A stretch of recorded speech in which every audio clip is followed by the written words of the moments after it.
I never thought I'd live to see the day when I'd sit in my own kitchen, look at my wife, and realize that the person in front of me was a stranger.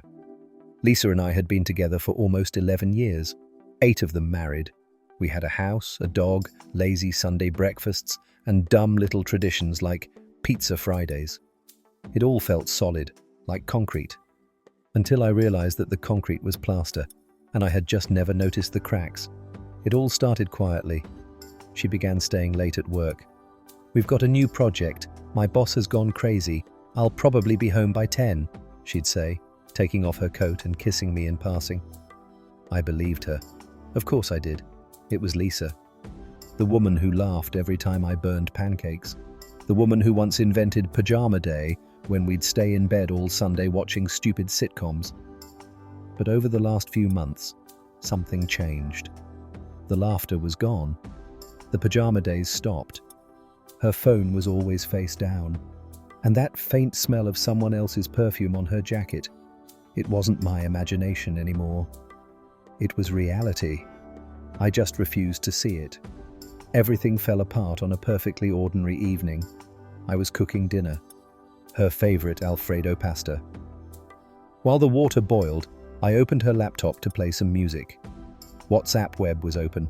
An unread message was blinking, quietly calling for attention. Then it popped up. "You smelled like vanilla today. You're driving me crazy." From Andre, work. My stomach dropped. 1 second, 2. My hand shook as I hovered the mouse. Click. And there it was. A whole universe of lies. Months of messages, pictures taken in the office mirror, flirty lines like, "He's asleep next to me, and I can't stop thinking about you. I want you to kiss me between meetings again." And then, the photo. Her hand on his chest, wearing the bracelet I gave her for our anniversary. I didn't scream. I didn't throw anything. I just sat there, staring at the screen, while the pasta turned into mush in the pot.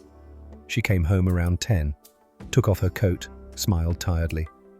"Oh, you cooked? It smells so good." I didn't answer. I just turned the laptop toward her, the chat window open, all of it. She froze. Her face went pale. "It's not what you think." I laughed. Dry, hollow laughter. "Then tell me, what exactly do I think?" She started crying. "It was a mistake. I didn't mean to. I don't even know why it happened." "A mistake?" I said. "Like lightning struck, and you just fell on top of him."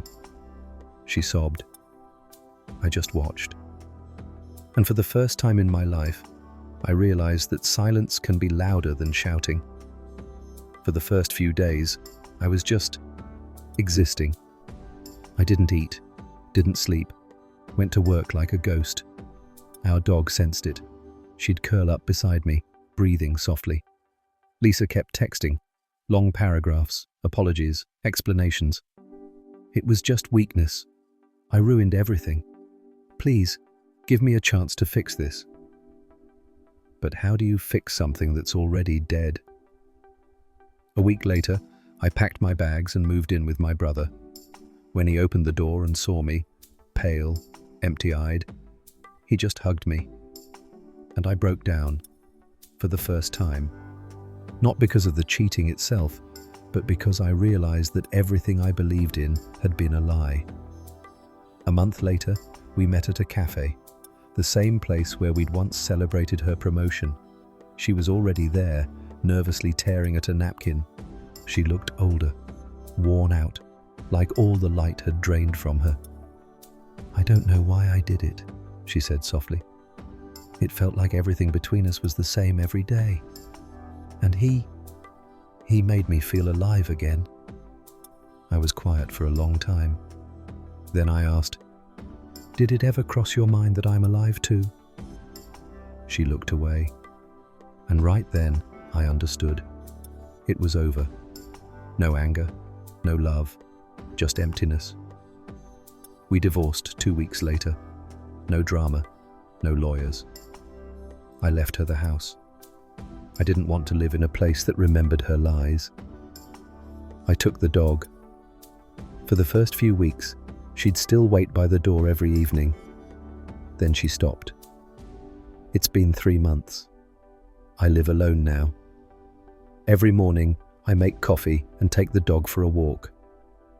Sometimes I catch myself checking my phone, waiting for a message I don't even want.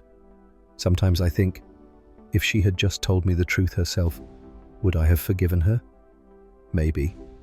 Because the pain of betrayal is nothing compared to the pain of being lied to. Now I read stories like mine on Reddit, and I realize something. Cheating isn't about sex. It's about betraying friendship. It's about destroying the world you built together, brick by brick. I don't know if I'll ever fully trust again, but I know one thing. I'll never let anyone blindfold me like that again. Sometimes love doesn't die. It's murdered. Slowly, through messages, the smell of vanilla and someone else's name whispered in the dark.